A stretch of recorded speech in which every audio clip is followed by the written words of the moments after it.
Andréia, querida, boa noite, tudo bem? Tudo ótimo. Você me ouve bem?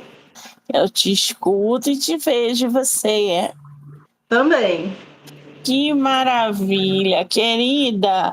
Antes de começarmos, quero muito te agradecer pelo tempo, pela disponibilidade de você bater um papo com a gente e te parabenizar por esse livro incrível, tá? Obrigado, meu bem. Obrigado você também pelo teu trabalho aí, né?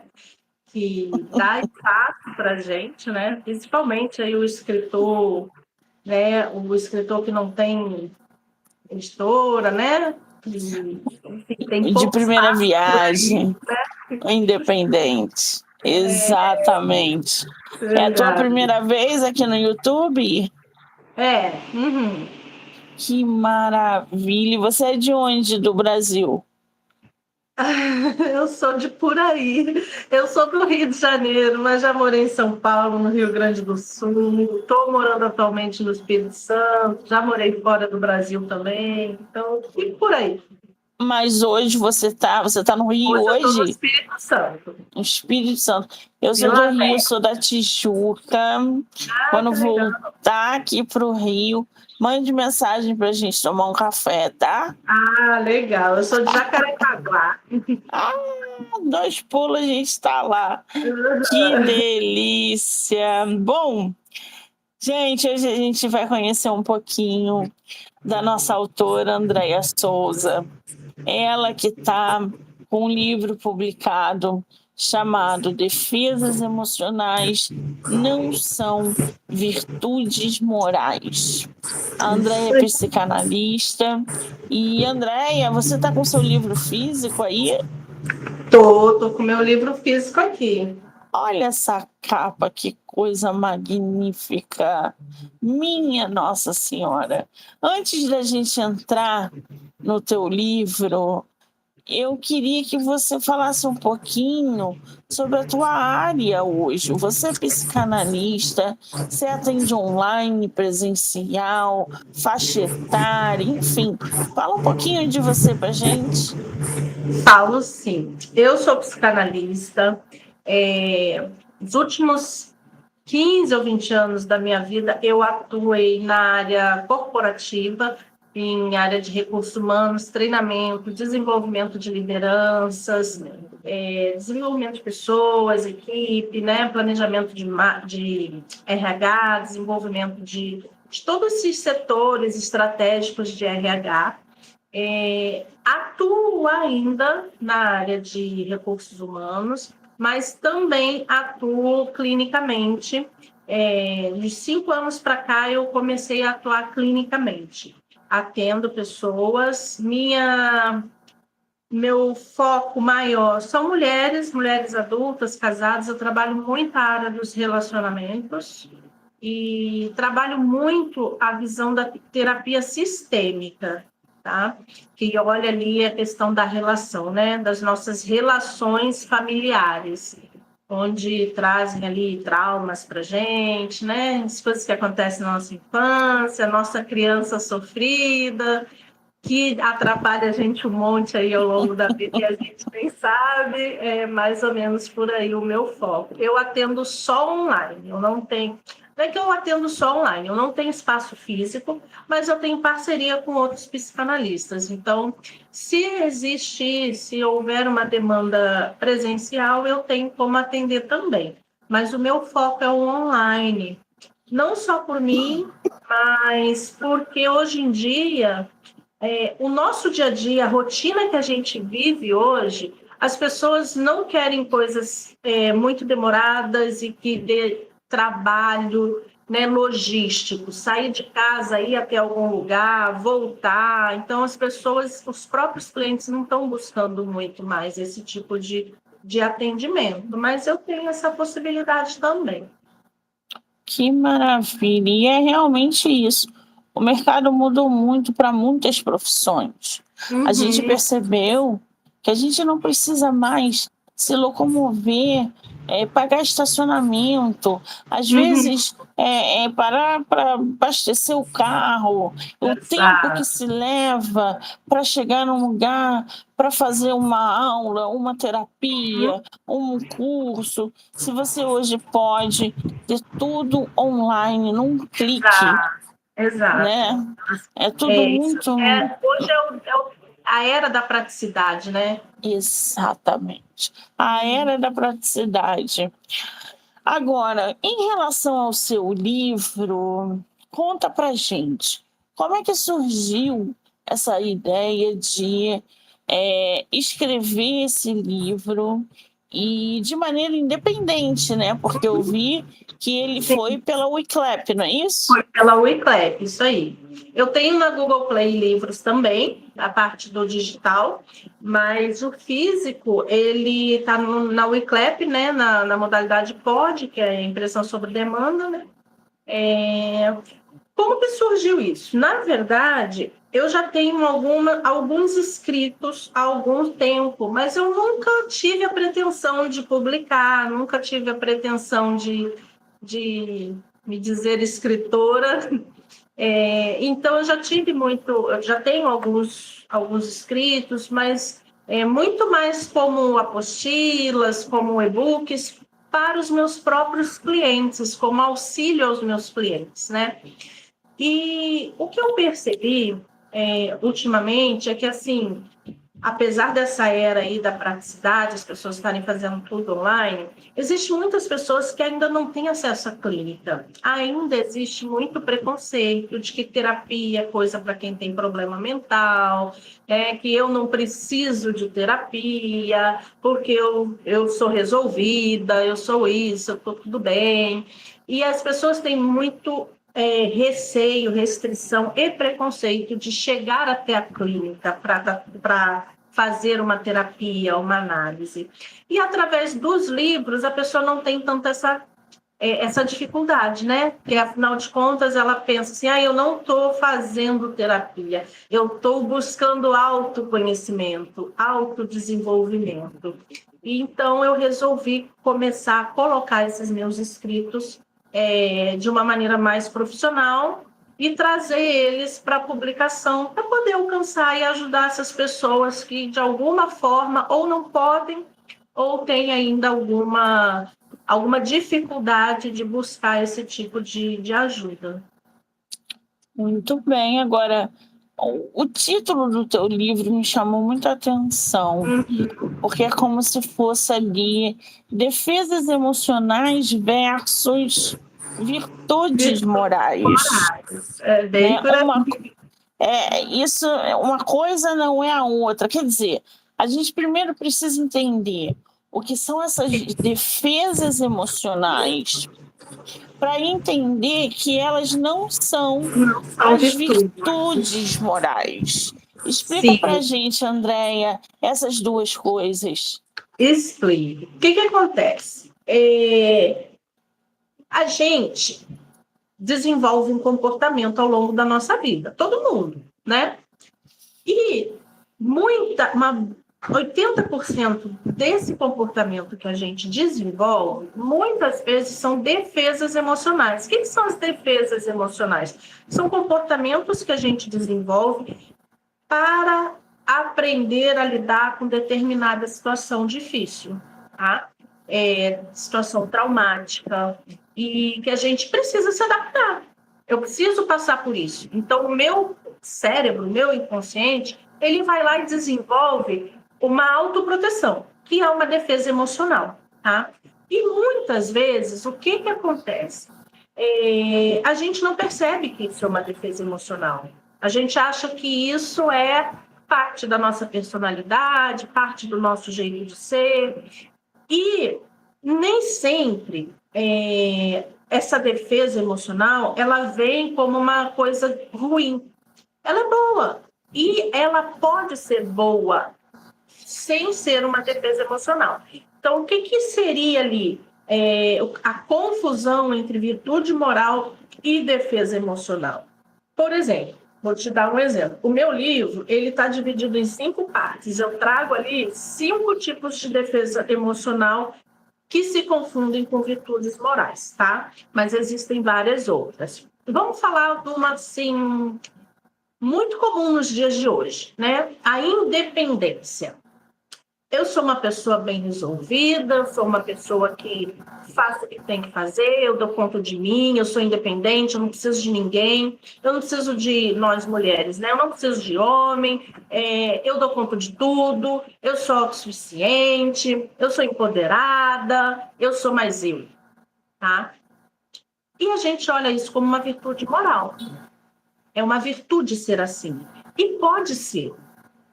Não é que não seja. Mas será que é uma virtude?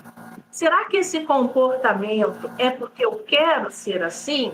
Ou será que esse comportamento é uma defesa emocional? Será que eu comecei a ser tão autossuficiente porque lá atrás eu não tinha apoio, eu não tinha quem me escutasse, eu não tinha quem me ajudasse, eu não tinha quem fizesse por mim?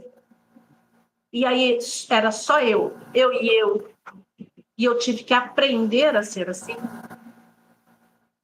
Então, essa é a diferença. É uma boa reflexão, né, gente? Para a gente levar para o dia a dia, trabalhando o autoconhecimento que deve ser feito diariamente. Agora, nisso tudo aí, a gente pode ver que há uma estratégia de sobrevivência. Acho, inclusive, que você cita isso no seu texto. Ela começa a ser confundida ali com a maturidade emocional. Em que momento? Ela começa a se confundir com a maturidade emocional no momento que eu não percebo que ela é uma defesa emocional e não uma virtude, né? Então, assim, tá, ok, que eu não percebo, mas como eu vou perceber? Você vai se fazer a pergunta: eu sou independente porque eu quero, ou eu sou independente porque eu preciso ser? Porque eu tenho que ser? Porque eu aprendi assim? Né? Então, as defesas emocionais, elas vão estar diretamente ligadas a uma necessidade de sobrevivência. As virtudes morais são escolhas. Então, não, eu escolhi ser assim. Eu quis ser assim. Ok. Vamos supor que você, Monique, escolheu ser independente. Tá tudo bem. Mas se em algum momento da sua vida você precisar de ajuda e não buscar ou não aceitar, você não é assim porque você escolheu. Você é assim porque você desenvolveu uma defesa emocional. Então, a virtude moral, ela é escolha, enquanto a defesa emocional é necessidade de sobrevivência. Então, tudo que você tem no seu comportamento, que aparentemente é bom, ele pode ser bom e ele pode ser uma defesa emocional. E você vai descobrir exatamente nessa pergunta: eu sou livre para fazer diferente disso que eu faço? Já começamos com um soco no estômago aí, né? Com essas questões. Eu gosto assim. Agora tem algo sensacional que, inclusive, eu pratico muito, principalmente em dias caóticos, que é o tal do silêncio. Quando que o silêncio é visto como maturidade? Ou ele não é visto como maturidade? Ele pode ser como maturidade e ele pode não ser como maturidade. Vou te dar um exemplo, tá? Eu vou trazer aqui, ao longo da nossa conversa, alguns exemplos até de clínica mesmo, né? Das minhas escutas clínicas, obviamente eu não vou trazer nome de ninguém, mas para vocês entenderem. Então, eu tenho cliente, por exemplo, que foi criado por família adotiva. mas foi criado por família adotiva, não porque essa família adotiva queria adotar, mas por uma circunstância, essa família que conhecia a outra que não tinha condições e passava por várias situações, a adotiva cuidou dessa criança por um tempo, essa criança se adapta a essa família adotiva e não quer voltar para a família biológica, tá? Até aí tudo bem. Só que essa criança dentro da família adotiva, ela nunca foi vista como filho, como parte da família. Ela sempre foi a criança que aquela dona de casa, aquela mãe de família, pegou para ajudar. Então, aquela criança nunca teve voz ativa dentro da casa dela. Ela nunca pôde falar, ela nunca foi ouvida. E ela aprendeu a não falar. Por quê? Porque quando ela estava em desenvolvimento, na fase de desenvolvimento dela, ela aprendeu que toda vez que ela falava, ela era rejeitada, ela era criticada, ela era ridicularizada, ela era calada. Então, hoje, enquanto adulta, essa criança, ela não mantém um silêncio porque ela é meditativa ou porque ela consegue ter uma maturidade de saber a hora de falar e a hora de calar. Ela mantém um silêncio porque no inconsciente dela, se ela falar, ela não vai agradar. Se ela falar, vai ser um motivo para alguém colocar ela numa situação desconfortável. Então, nesse caso, passa a ser uma defesa. Nesse caso, passa a ser uma defesa emocional. Agora, se você é adulta, né? Não sei, vamos colocar aí num ambiente de trabalho, e você consegue discernir a hora de calar e a hora de falar, isso é maturidade, né? Num relacionamento, marido e mulher, muitas vezes você cala numa discussão para esperar um momento mais tranquilo para se conversar, né? Não vamos falar, não vamos discutir no calor do momento. Vamos deixar a coisa baixar e daqui a pouco a gente conversa, amanhã, depois. Isso é maturidade. Agora, se eu me calo porque o outro tem a voz mais alta do que eu, porque o outro tem mais poder do que eu tenho medo de me posicionar, aí não é maturidade, aí é defesa emocional. Existem várias questões que envolvem esses tipos de silêncio, né? Inclusive, quando o silêncio ele começa a falhar, porque o silêncio também falha. Sim, as defesas emocionais elas podem falhar, mas são defesas, né? E qualquer defesa pode falhar. Pensa aí nas Forças Armadas, né? Elas vão para a guerra cheias de aparatos de defesa e não falham. As nossas defesas emocionais também podem falhar, né? E é frustrante. Esse silêncio que você falou, por exemplo, dentro do relacionamento, existe ali aquele vínculo, né? Que quando alguém aprende a silenciar para não perder o outro, ou seja, esse silêncio está ligado com algum tipo de afetividade, como uma carência emocional. Sim. Aí, se a gente pegar esse seu gancho e jogar lá na terapia sistêmica, a terapia sistêmica ela vai dizer assim, ó, que todos nós precisamos pertencer. Sim. E em nome do pertencimento, a gente faz qualquer coisa para não se sentir excluído. E é aí que entram as defesas emocionais. O que eu preciso fazer para pertencer, para não ser excluída? E nessa necessidade de pertencimento, a gente acaba muitas vezes desenvolvendo defesas emocionais que nos fazem permanecer ali, que nos fazem continuar pertencendo, mas nos machucam internamente, assim, brutalmente. Brutalmente. E aí a gente começa a ver ali, né, a tal do também, né, se fala muito do psicossomáticas, doenças psicossomáticas. Sim. São Aliás, falas enterrizadas, são falas silenciadas. vou até abrir um parênteses aqui.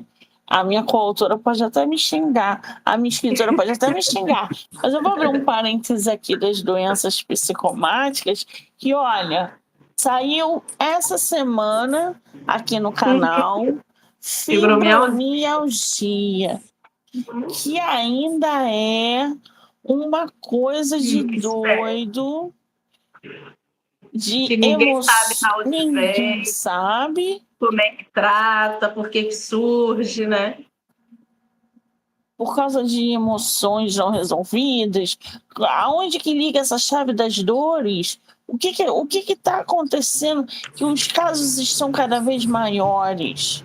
Será realmente que a gente está falando o suficiente sobre saúde mental? Será que as pessoas estão realmente procurando ajuda para resolver os problemas emocionais? Não. Uma das coisas mais difíceis da vida, e isso não é culpa das pessoas. Nós não somos educados para isso. Nós não aprendemos e nós não falamos disso, né? Nós aprendemos, e hoje, cada dia mais, que a gente tem que ser forte, que a gente tem que aguentar tudo, que a gente tem que superar tudo. Se você não consegue alguma coisa, é porque você não quer, é porque você não é esforçado, é porque você não tem resiliência. E você vai se atropelando cada dia mais para poder dar conta de algo que é maior do que o que você dá conta. E você não pode buscar ajuda, porque se você buscar ajuda, você é fraca. Exatamente. Quer dizer, esse aguentar ainda é muito elogiado. Ela aguenta tudo. Uma fortaleza. Pode mandar bomba para ela que ela aguenta tudo. Exatamente. Um dos movimentos dentro do livro, dos 5, é a resiliência. Né? Adoro essa palavra. A resiliência é ruim? Não, a resiliência não é ruim. E ela é necessária muitas vezes. Mas até que ponto? Pois é, tem uma questão ali na tua obra que é exatamente essa. Até que ponto a resiliência deixa de ser essa força e passa a ser uma prisão? Massacre. E aí é que está a questão, e é isso que eu abordo ali no livro, da necessidade da gente buscar ajuda, porque assim, ó, você viver no modo sobrevivência, amparada por defesas emocionais, não é vida, é prisão. É um calabouço emocional. Você não vive. E você acredita muitas vezes que está vivendo. Porque você aprendeu que é assim que tem que ser. Agora a gente consegue ser resiliente sem se anular? Consegue. E é aí que está o ponto. Você consegue? Se você consegue, é uma virtude moral. Agora, se você não consegue, se você chegar assim, ó, no limite de uma situação e não for capaz de parar sem sentir culpa, sem sentir que você não está fazendo certo, que você não pode parar, você está sendo dominada por essa resiliência. Essa resiliência é uma defesa emocional. Eu preciso ser capaz de parar se eu quiser. Eu preciso ser capaz de parar sem pensar o que vão pensar de mim se eu não der conta. Com quem eu estou preocupada? Comigo? Ou eu estou preocupada com a opinião do outro? Esse é o outro lado da moeda da resiliência, tá, gente? Porque a gente sempre fala de resiliência como inspiração, fortaleza, etc, etc. Mas a resiliência ela pode ser excessiva e pode cobrar um preço muito alto também. Pode. Todas as defesas emocionais podem ser excessivas e podem cobrar preços muito altos. E assim, a chave para a gente entender se a gente está no modo sobrevivência ou não é exatamente olhar assim, eu consigo não fazer isso? Se eu não fizer isso, o que vai passar na minha cabeça? Culpa, fraqueza, incapacidade. Se qualquer coisa, virtude moral, que eu tente não fazer, me gerar qualquer tipo de dor ou de frustração, ela não é mais uma virtude moral, ela é uma defesa emocional. E precisa ser trabalhada. Porque senão você vai chegar no fundo do poço. Pois é. E aí entra uma outra coisa também que é muito boa da gente falar, que você aborda, que é o danado do desapego. Gente, esses desapegos emocionais, esses desapegos materiais, esses desapegos, como isso funciona, são tantas questões que envolvem e adoecem as pessoas. O desapego adoece, o apego material já adoece. O emocional, então, só que desapegar-se também é muito difícil. É muito difícil. E aí que entra a questão da ajuda. Tem muitas coisas. Quando a gente fala da terapia, e que as pessoas não entendem muitas vezes, é que assim, nós trabalhamos com a nossa consciência. Eu, você, qualquer um que está nos ouvindo, trabalhamos com aquilo que a gente conhece, com aquilo que a gente sabe, com aquilo que a gente pensa. Mas a nossa vida é governada pelo nosso inconsciente. E a gente não acessa o nosso inconsciente. Não desse jeito aqui como a gente está falando e conversando. E qual que é o objetivo fundamental e principal da terapia? É nos ajudar a acessar o nosso inconsciente através de técnicas, né, terapêuticas, para que a gente possa entender o que está nos governando. Por que eu sou tão dependente? Né? Ali, vamos falar de dependência emocional. Por que eu sou tão dependente? O que aconteceu na minha vida que me fez ser assim? Alguma coisa aconteceu. Só que o nosso cérebro, ele tem a função de nos proteger. Então, essa coisa que aconteceu, ele vai bloquear. E você não vai ter acesso a essa informação e você não vai saber por que você é assim. Pois é. E aí entra esse discernimento de desapego emocional do desligamento afetivo. Como assim? Não é a mesma coisa? Não. Na verdade, o grande trabalho não é você olhar e tentar resolver a situação que você está vendo. É você buscar a informação do que gerou aquela situação que você está vendo. Tá? Então, o que eu quero dizer com isso? Vamos seguir aqui na linha da dependência emocional, né? Não adianta você querer resolver aquele relacionamento em que você se encontra neste momento com desapego num apego emocional, na dependência emocional. Você não vai resolver. Eu vou resolver, Andréia. Eu sou mais eu decido a minha vida e eu vou terminar esse relacionamento e ponto, acabou. Teu próximo relacionamento vai ser igual. Porque você não trabalhou isso dentro de você. O seu modus operandi continua o mesmo. Então, você precisa mudar o seu modus operandi. Não mudar o relacionamento que você está. Você precisa mudar o seu modus operandi. Essa mudança de modus operandi, às vezes, vai refletir no outro que está contigo e as coisas vão se equilibrar, porque em relação é reflexo, tá? Sim. Eu te mando, você me responde.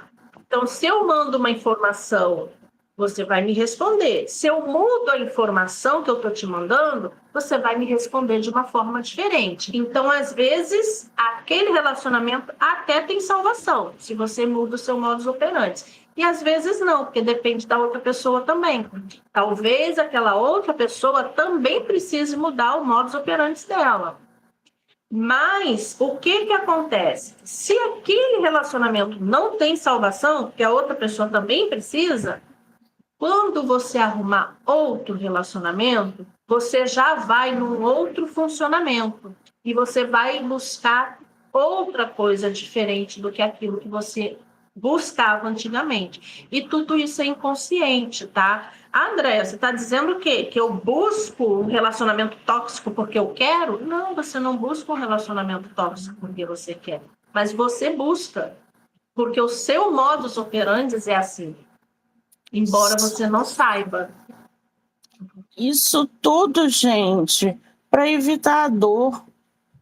Que é muito ruim a gente mexer na dor, a gente curar a dor. Quando fala desse discurso do desapego, que eu mando na minha vida, eu vou terminar, eu não sei o quê, então é uma forma sofisticada de evitar a dor. Então ela acha que acabou por ali, entra num novo relacionamento com essas demandas não resolvidas. Tá. E atrai como imã pessoas com demandas não resolvidas. Exatamente. E você falou num ponto muito legal da dor, né? Da tal da dor. O nosso inconsciente, ele é programado para duas coisas. Para minimizar esforço, né? E para nos defender. O que é minimizar esforço? Minimizar esforço é viver no modo automático, é fazer sempre do mesmo jeito, porque o fazer diferente demanda um esforço. E o seu cérebro, a parte inconsciente, ele vai sempre trabalhar para você não precisar fazer esse esforço, tá? O que eu quero dizer com isso? Às vezes você está num relacionamento tóxico, você sofre, você tem a oportunidade de sair, mas você não sai. Por quê? Porque esse relacionamento eu já conheço, eu já sei fazer, é mais do mesmo, e o meu cérebro gosta disso. Agora, eu sair, o que vai ser? O que vai acontecer? O que eu vou ter que sofrer, aprender, diferente, começar de novo para poder melhorar? Meu cérebro não gosta disso.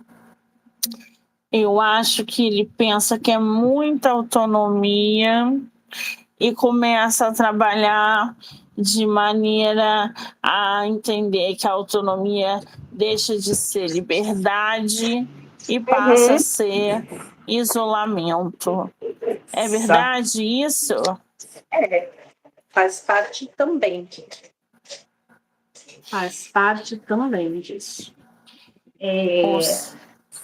É por isso que a gente vê aí, né? Por exemplo, está muito comum hoje academia do cérebro, para você treinar seu cérebro. Você vai para a academia do cérebro, o que eles vão te ensinar ali? Você tem que fazer coisas que fujam da sua rotina, você tem que fazer diferente. Então, se você toma banho todo dia às 8, você vai passar a tomar banho um dia às 8, um dia às 9, um dia às 10.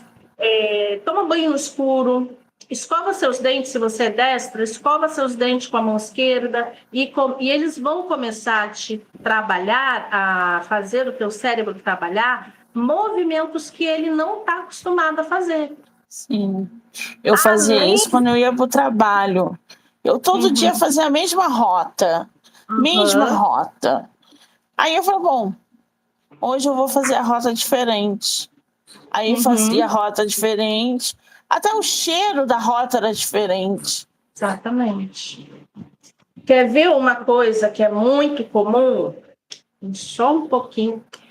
Meu ventilador tá batendo aqui. Deixa eu Que desligar susto, porque eu já ia falar, Andréia, a sua porta tá se mexendo sozinha, tem alguma coisa aí que não tá certo. Ele tá batendo, eu já mudei ele de posição, mas não adiantou nada. Então, o que acontece? O seu cérebro não forma novas sinapses se você não faz coisas novas. Você precisa fazer coisas diferentes do que o que você faz habitualmente para que o seu cérebro desenvolva novas sinapses.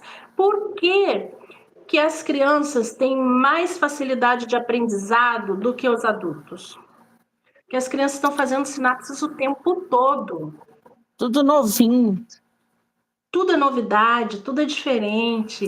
Muitas vezes eles Absorvem querem tudo. fazer diferente, né? Eles querem lá testar. Por que desse jeito? Por que não de outro? Né?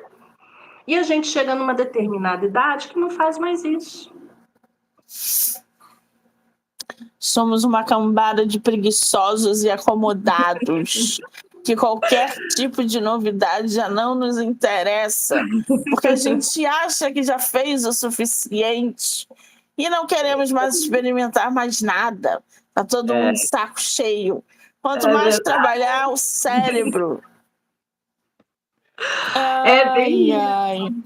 E aí as coisas vão desenrolando.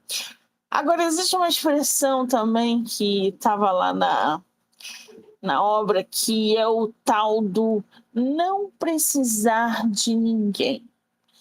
Isso é uma virtude? A gente pode dizer que quem aprendeu que não precisar de ninguém é uma virtude? Depende. Eu vou te dar o meu próprio exemplo, tá? Não sei se você sabe, mas deve saber.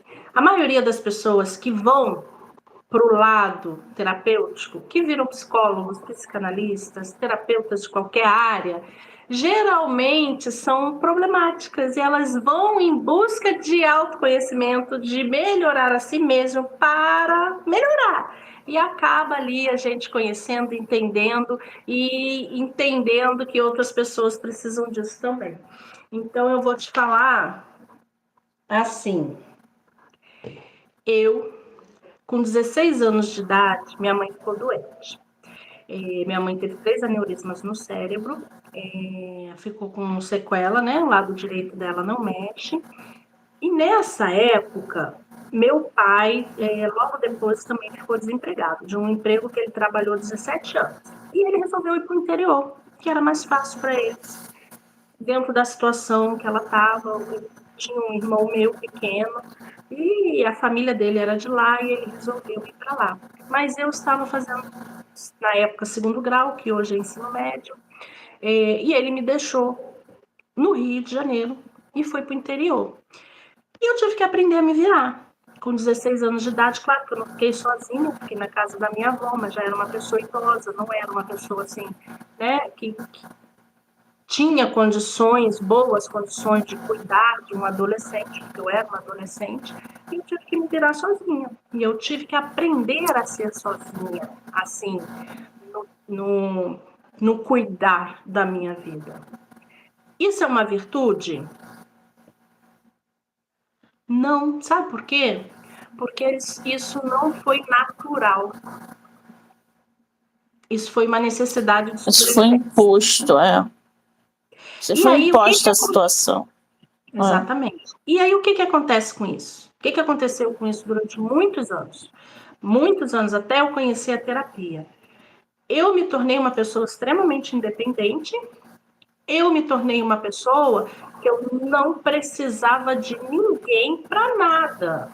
Mas, na realidade, isso não existe. Nós somos seres de relação.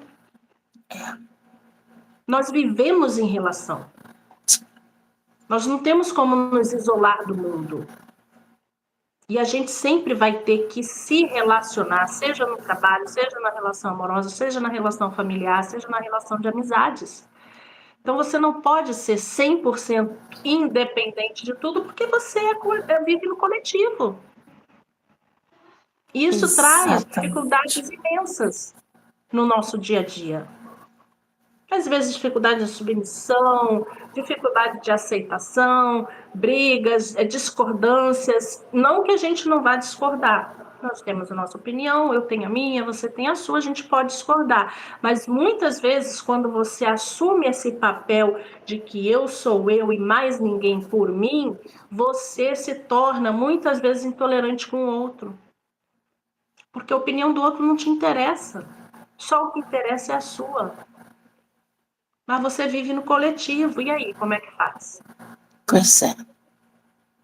Agora, óbvio que ser independente no sentido assim, eu tenho 30 anos de idade, eu vou trabalhar, eu vou me sustentar, eu vou bancar minha casa, eu vou pagar as minhas contas. Sim. Isso é perfeitamente natural, isso é uma virtude moral, principalmente nos dias de hoje, que a gente vê aí pessoas com 40, 45, 50 anos morando na casa do pai e da mãe, porque não quer assumir responsabilidades. Isso não é virtude moral. Olha, agora eu me senti ofendida. Eu tenho 40 anos e eu moro com a minha mãe mora comigo. Estamos juntas. Minha mãe hoje mora comigo, por necessidade. Mas aí a pergunta que eu te faço, tá? Para você saber se você está na defesa emocional ou se você está na virtude moral. Se amanhã, não sei, surgiu uma oportunidade de emprego para você em outro estado, você larga a sua mãe e vai? Se for assim, uma coisa muito maravilhosa e apesar da distância você tiver condições de manter contato com ela, até te ajudar financeiramente, dar uma condição melhor para ela com a condição que você vai ter, você consegue fazer isso? É complicado, porque eu morro de medo da minha mãe cair no banheiro, porque a saúde da minha mãe não é boa. Ela já teve câncer, então ela tá muito... Eu morro de medo dela subir a escada e tropeçar, e não ter ninguém para ajudar.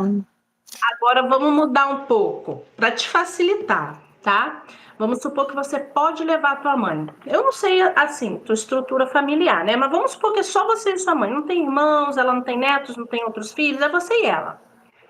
Você pode levar ela. E aí ela fala assim para mim, para você, não, eu não quero, porque eu gosto da minha casa, eu quero morrer na minha casa, como as pessoas idosas muitas vezes falam. Você deixa de ir? Aí eu, então tá, mãe. Então, mãe, vou pagar alguém para ficar com você, vou seguir minha vida aqui. Eu venho uma vez por mês te ver, porque eu vou estar trabalhando em outro estado. E ok. E é E tem isso. muitas pessoas que não vão conseguir fazer isso. Não, a minha mãe não quer, eu vou ficar com ela aqui até ela morrer. Isso é dependência. Uma coisa que a gente traz dentro da terapia sistêmica também é isso, as relações hierárquicas dentro da família, tá? Tua mãe tem um pouco de dificuldade, minha mãe tem deficiência, né? Então, a minha mãe é totalmente dependente de alguém, ela não consegue viver hoje sozinha, não posso sair daqui e largar ela sozinha, ela fica bem sozinha por algumas horas e tudo, mas viver sozinha não tem como, tá? Mas, vamos supor assim, que ela consegue viver sozinha. Talvez ela não consiga cuidar de uma casa sozinha, mas aí eu tenho condições ali, ajudo, boto uma diarista, boto uma pessoa para ir de vez em quando, pago alguém para passar um dia com ela e não sei o quê, e vivo a minha vida, tá? E tem gente que não faz isso. Pode, mas não faz. Por quê? Porque quer cuidar da mãe como se a mãe fosse filha. E aí a pessoa que é filha se coloca no lugar de mãe da mãe. Isso desestrutura toda a estrutura emocional da gente e da mãe da gente, porque ela não é nossa filha. Exatamente. Entende? Exato. Desestrutura toda a lógica emocional. Tem gente realmente que é a mãe da mãe. E tem gente que a mãe se tornou filha do filho. Desestrutura totalmente. Tá? Isso é claro que... Pode falar. Não, conclua. É claro que existem situações e situações, eu não estou generalizando, tá? Mas aí que entra a questão da necessidade de uma terapia, de um acompanhamento, de uma análise, para entender qual é a real situação. Sim. Porque tem situações que, de fato, eu não posso largar minha mãe sozinha aqui e ir morar em outro lugar. De fato, precisa, tá? Mas será que de fato precisa? Existem situações e situações. Então, quando que é virtude moral, quando que é defesa emocional? Depende da situação. E aí a situação a gente só descobre onde? Na análise. Na análise. Exatamente. Então você está falando que todo mundo que cuida da mãe tem problema? Não estou falando que todo mundo que cuida da mãe tem problema. Mas a maioria das pessoas que vivem essa relação de cuidar da mãe acabam invertendo esse papel, se torna mãe da mãe, não casa, não tem filhos, não constrói independência, não vive a vida. E quando a mãe morre, a pessoa já está com 50 anos e não construiu uma vida. É verdade. Entende? Por quê? Porque muitas vezes essa pessoa, existem alternativas para ela fazer as duas coisas, mas ela não sabe. Ela não tem ninguém para ajudar. E aí entra na independência. Não, eu cuido da minha vida, ninguém tem nada a ver com isso. Mas aí a tua vida vai para onde? Vai chegar onde? Quando sua mãe não estiver mais aqui, o que você vai fazer? Quando seu pai não estiver mais aqui, o que você vai fazer? Né? Você tem condições de, sozinha, reestruturar a sua vida? Ou você está planejando, porque muitas vezes tem isso, ó, eu estou nessa situação necessária, mas eu estou me planejando para a hora que essa situação mudar. Mas na maioria das vezes a pessoa nem faz isso. É verdade. Entende? E aí aquela situação muda. E o que eu faço da minha vida? Cadê a minha vida? Eu tenho vida? Ou a minha vida era a vida da minha mãe? Exatamente. Isso acontece muito é muito comum, você já deve ter ouvido falar do tal do síndrome do ninho vazio. Sabe aqueles casais que depois que os filhos crescem em casa e saem de casa, depois de 20, 30, 40 anos de casado, eles vão lá e se separam? Porque eles descobrem que eles não têm uma vida. A vida deles eram os filhos. Então, e tudo parece muito bonito. Aliás, esse é um tema que vai virar antologia aqui no canal. Essa codependência emocional de mães que não conseguem viver sem os filhos que não conseguem se desligar dessa dependência. E exatamente isso que você falou, de construir a própria família, a própria vida, porque tem uma ligação com a mãe muito forte de dependência. Abre-se Fala. E você tocou num assunto assim que é muito chave. Codependência. Não existe dependência se não houver a codependência. Se o outro lado não reforçar a sua dependência não vai existir. Se o outro lado se posicionar, você não vai ter como desenvolver a sua dependência, porque você precisa que o outro aceite a sua dependência para você se tornar dependente do outro. Então, quando a gente tem uma relação de dependência, codependência, muitas vezes é necessário que as duas pessoas se tratem. Sim. Entende? E mãe é um negócio, né, gente, que é complicado, porque é muito amor envolvido, muitos tabus envolvidos, né, que pode levar a pessoa a enlouquecer por causa da culpa, do arrependimento, porque primeira coisa que um filho faz quando enterra a mãe é: será que eu fui bom o suficiente? E a culpa tomado por uma... A gente vive a vida para não viver esse momento. E quer ver uma coisa que é muito comum acontecer, mas a gente não sabe que acontece? A gente vai ver isso só nos atendimentos clínicos. É a satisfação do filho quando a mãe vai embora.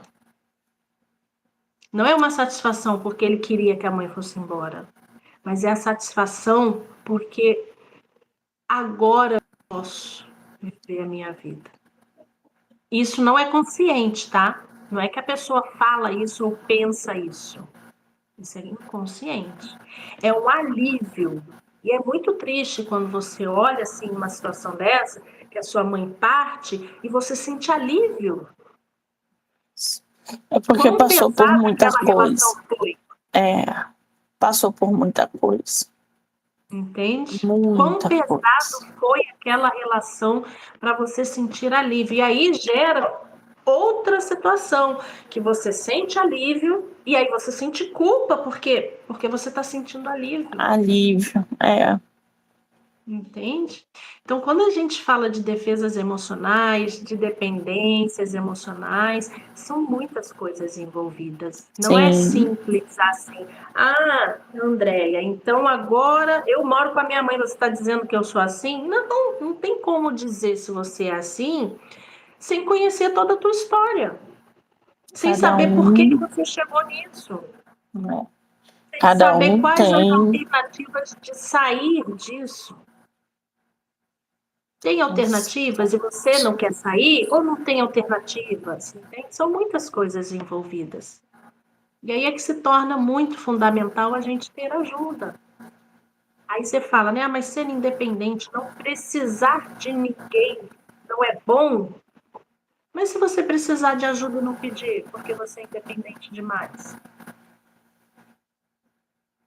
Quantas pessoas aí, por exemplo, se automedicam porque acham que não precisa ir no médico? Não precisa ir no médico.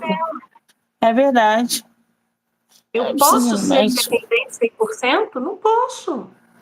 Eu dependo de muitas coisas. Meus queridos e minhas queridas, a vida não é um pudim. A vida qual é o nome que a gente usou naquele dia? Ela é uma Coca-Cola com mentox, né? Foi? Sopa de letrinhas. Tem letra para tudo, filho. É verdade, gente. Essa é a nossa querida Andréia Souza, com defesas emocionais não são virtudes morais. Mostra pra gente seu livro de novo, por favor. O livro está à venda no site da Wiclap, Hotmart. Qual é o seu @, Andréia? Meu arroba é @psicanalista Andréia Souza Andréia sem I e Souza com Z. É só seguir ela lá nas redes sociais para vocês acompanharem o conteúdo que ela gera. Ficou alguma dúvida, alguma coisa, uma curiosidade, entra no direct, manda mensagem para a Andréia. Vocês viram que ela é gente boníssima. Comprem o livro, ela manda autografado para vocês, entendeu? E participem das lives aqui no canal, se inscrevendo, seguindo os autores, compartilhando o link. Vou marcá-la no @MoniqueMM18, então já me segue lá também, e vocês vão poder acompanhar todo o material gerado diariamente. Eu quero agradecer a todo mundo que entrou, que saiu, que ficou aqui com a gente, que vai ver depois. Andréia, sensacional. Volte sempre que você Obrigada. quiser. Adorei conhecer você, o seu trabalho e parabéns mais uma vez, tá? Volto sim. Tem outros livros por aí, qualquer dia eu volto para falar dos outros, tá? Obrigado, Monique, foi muito legal participar. Minha primeira vez participando, assim, eu não conhecia o trabalho, né? E achei muito interessante, muito legal. Obrigado a todos que assistiram, a todos que irão assistir, porque vai ficar salvo aí, né? Vai. E é isso, gente. É muito importante a gente olhar para as nossas emoções, tá? É muito importante. Não vejam isso como uma fraqueza. Vejam isso como uma necessidade de crescimento, de desenvolvimento, de amor próprio, né? De vida, de vida. Que Né? vida. Ninguém é problemático porque busca cuidar da sua saúde emocional. Muito pelo contrário, a gente busca cuidar para não se tornar problemático, entende? Exatamente, ao contrário. Amor, um beijo. Beijo, Obrigada. obrigado, tchau.